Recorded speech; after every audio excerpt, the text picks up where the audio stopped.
Hello guys, my name is Venkatesh and welcome back to the Futures and Option video series. In the last video, we saw the perspective of an option buyer and an option seller. And in this video, I'll be introducing you with a term called strike price. So what exactly is a strike price? So basically, an option gives you the right to buy a particular asset, right? So let's say there is a company XYZ whose shares are traded at 5,000 rupees and you want to have the right to buy these shares. So you can have this right at different strike prices. So if the company share price is 5,000, you can have this right at 5,000, 6,000, or even at 4,000 rupees. But obviously, since these are three different strike prices, the premiums of these options will also differ. And these premiums will also be affected by various factors known as option Greeks. So in this video, we'll be understanding what option Greeks are and how these strike prices affect the price of an option. So without any further delay, let's jump into the concepts. So let us continue with our previous example of company XYZ whose option was traded at 20 rupees, and let's see how this price will change over time. And this price will be dependent on various factors known as option Greeks.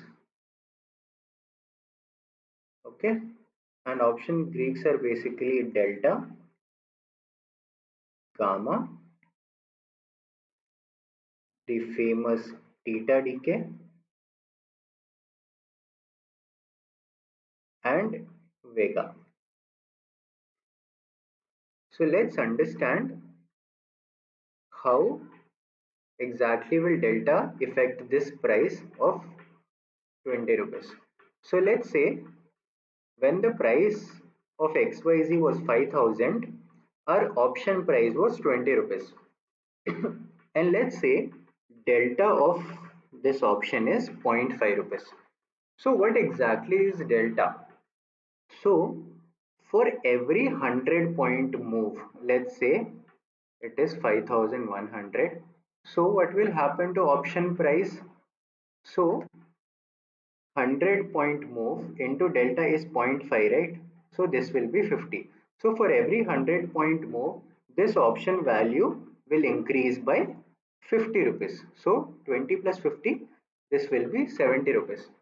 And whenever we are discussing an option Greek, so we are assuming, since we are discussing delta, we are assuming all these three are not changing at all, so that we can understand the concepts better. In real life scenario, all of these things change will be changing dynamically. But in order for us to understand properly, we are considering every other factor to be constant. We are only considering a delta as of now. So similarly, let's say the price came down to 4,080 rupees. So so there was a 20-point decrease, right? And since delta is 0.5, 20 into 0.5, this will be 10 rupees, right? So the option value will be 20, and since it has decreased by uh, 10 rupees, that is 20 into 0.5, so the new value of the option will only be 10 rupees. So if someone buys this contract at 20 rupees and the price moves up to 5,100 rupees, he will make a profit of how much? 70 minus 20, 50 rupees. 50 rupees for one share. But XYZ shares were 200 shares, right? And the strike price is at 5,000 rupees. Expiry date is 31st of January. These were the terms of our contract, right? These three were the terms of our contract. So, so we will make a profit of 50 rupees into 200, which will be 10,000, right? 200, 2,000, 10,000. Yes. Similarly, if it moves to 4,980 rupees, we'll have a loss of 10 rupees. That is, we'll lose around 2,000 rupees in this particular trade. So this is delta. So delta is basically, delta will define the change in the option price for every subsequent move in the share price. Now let's see what exactly is gamma. So gamma is basically change in delta. So let's say the price moved from 5,000 to, let's say, 5,050 rupees, and let's say it moved in increments of 10 rupees. This was 20, then 30, then 40, and then it came to 50. So this was the first scenario wherein the initial price was 20 rupees, and when the price was at 5,050 rupees, let's say the price was at 45 rupees. Now in situation 2, let's say the price initially moved by 10 rupees, 5010, but then it was 5030, and then it was 5050. So initially, so in this scenario, every move was of 10 rupees, right? But in the second situation, what happened is initially the price move was 10, but later it jumped to 20 rupees. So this was 20 rupees, but what will happen to the price of contract when it is at 5050? Generally, we'll think it should be 45 rupees, right? But it will not be 45, it will be greater than 45 rupees. Let's say it is 55 rupees. Why? Because the change in delta is greater in situation 2. Why? Because previously it was a gradual 10 rupees move, right? But now what happens is initially it was 10, but then it changed the increase in delta, then it started increasing by 20 rupees, and that is the reason why now the price is at 55 and not 45. And let's say the price increments were only 5 rupees. In that situation, what will happen is the price will be less than 45 rupees. Let's say it will only be 40 rupees. So this is gamma. So what is theta decay? So let's say on 1st of January the price was 20 rupees, and on 31st of January, what will happen to the price? Let's say the price was at the current price of the share XYZ was 5,000 rupees, and let's say it did not move at all. It was on 31st of January also, the price was at 5,000 only. So what will happen is on 31st of January, this contract value will come down to zero. So if we consider that there is no price movement at all, so let's say this is 10th of January, then this is 20th of January. So what will happen is the price on 1st of January was 20. On 10th of January, the price will be, let's say, only 12 rupees, and on 20th of January, let's say 15 rupees, and on 20th of January, let's say it's 9 rupees. So theta decay is basically the value of the contract gradually loses its value. So the same contract which was 20 rupees on 1st of January will lose its value and will only be 15 rupees on 10th of January, and 9 rupees on 20th of January, and 0 rupees on 31st of January. So to understand Vega, we have to understand a term called implied volatility. So, so implied volatility basically derives the option premiums.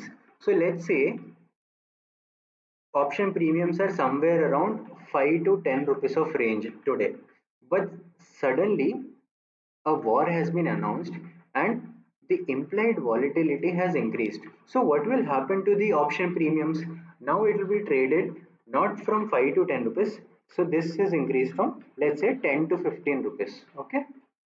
So what will happen is, as implied volatility increases, option premiums increases, and as implied volatility decreases, option premiums decreases. Okay.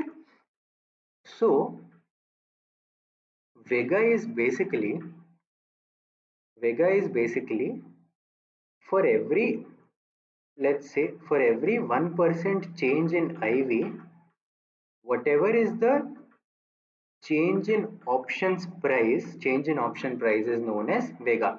So let's say Vega is 0.2. Okay. So, and let's say there is a 10% increase in implied volatility.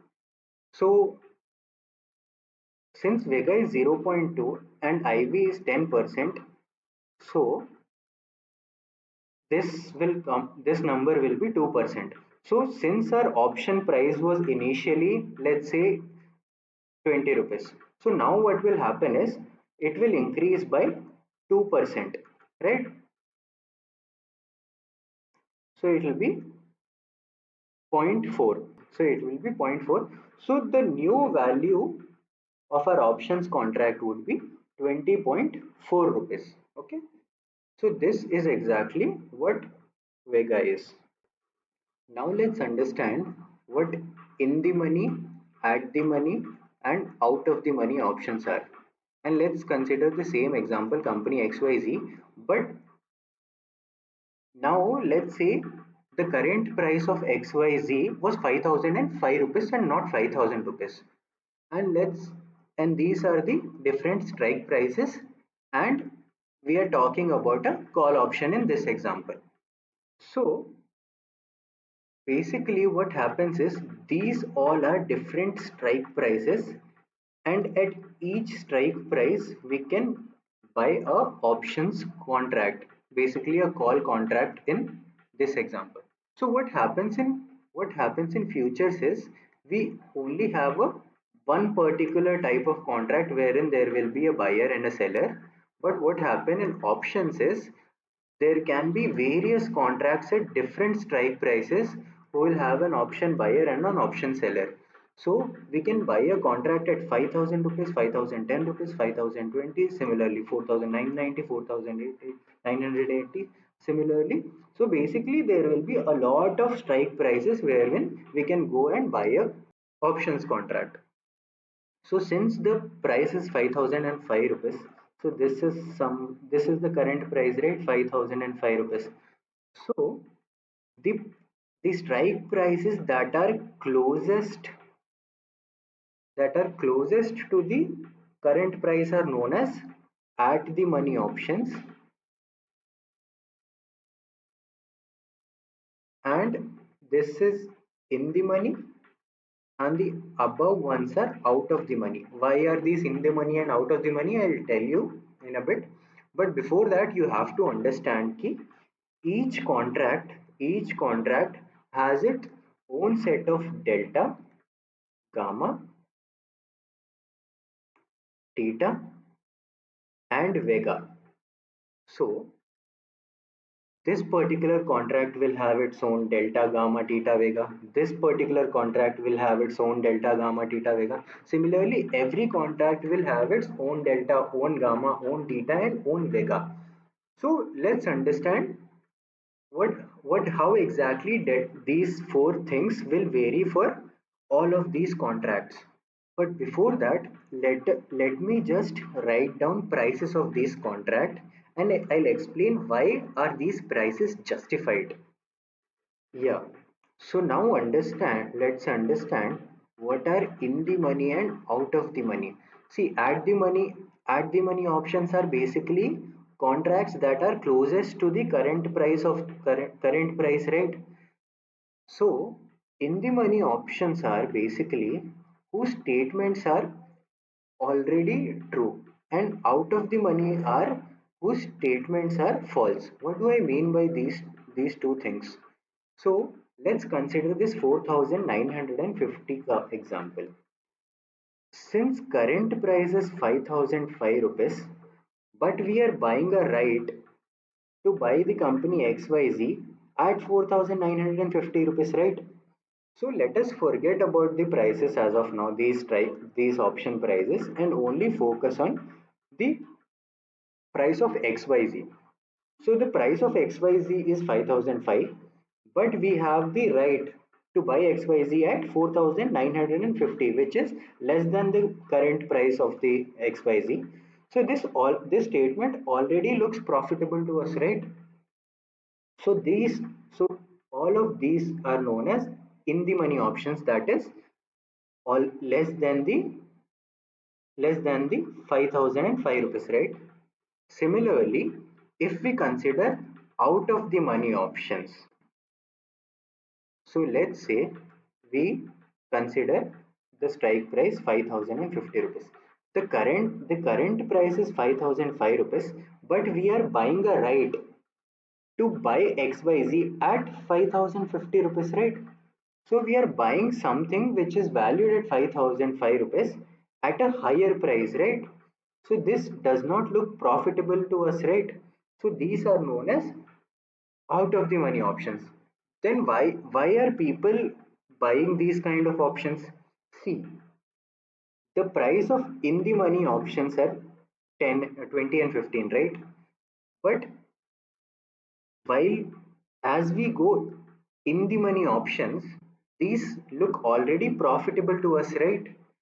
So that is why we are paying a higher premium for these contracts, whereas these contracts does not look profitable, right?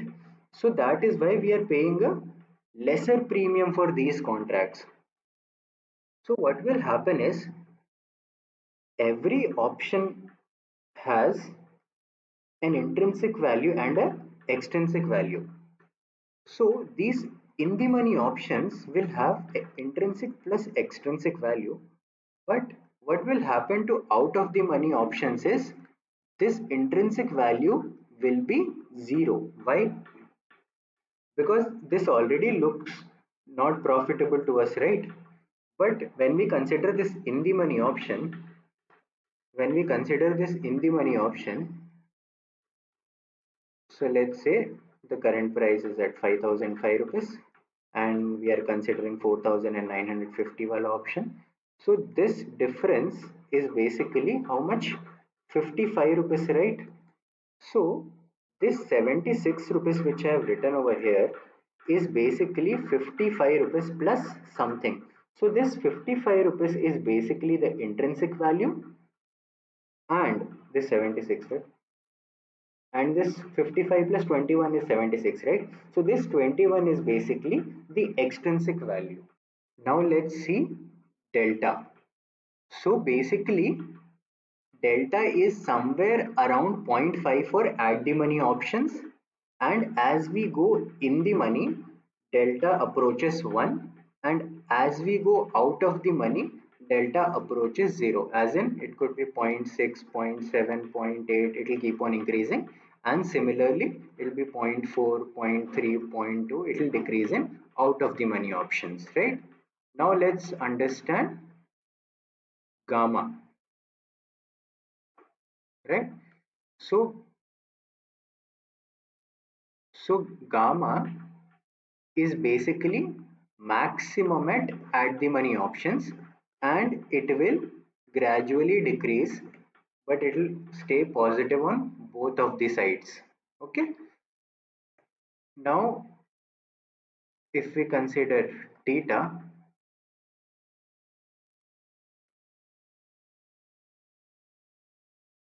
so theta will also be maximum at the money options, and it will gradually decrease in the money and out of the money options, and theta is generally negative because the value keeps on decreasing, right? So thetas are basically negative. And if we consider vega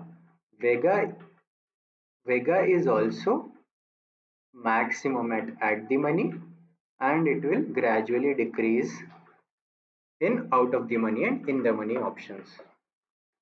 Now let us understand when will people exercise the contract. Now let's take an example of a in the money and out of the money.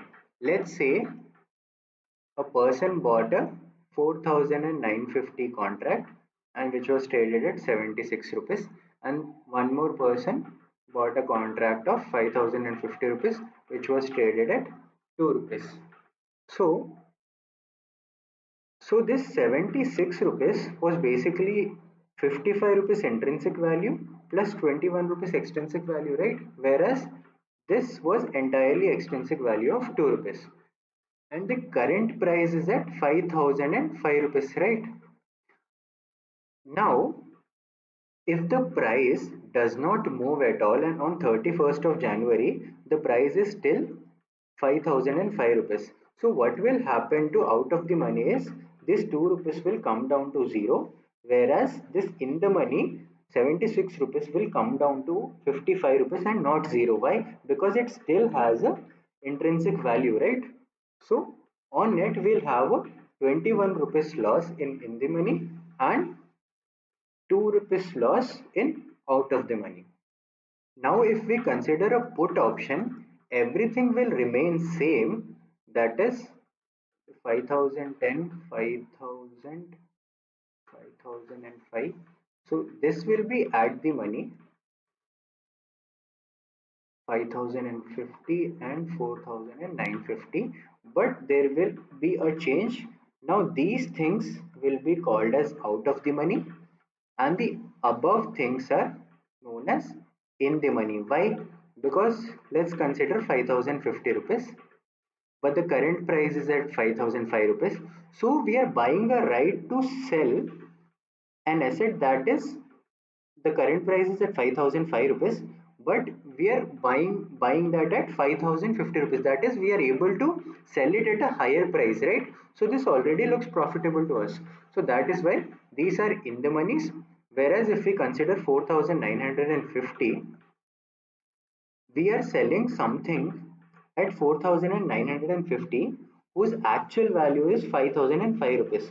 So this does not look profitable to us at this moment, right? So these are called, so all these are called as out of the money options. So remaining delta, theta, vega, gamma, all these concepts remain same for call and put as well. The only change is the above values are in the money input, the below values are out of the money input. Whereas in call option, the above values were out of the money and the below values were in the money. Right? So that's it for today, guys.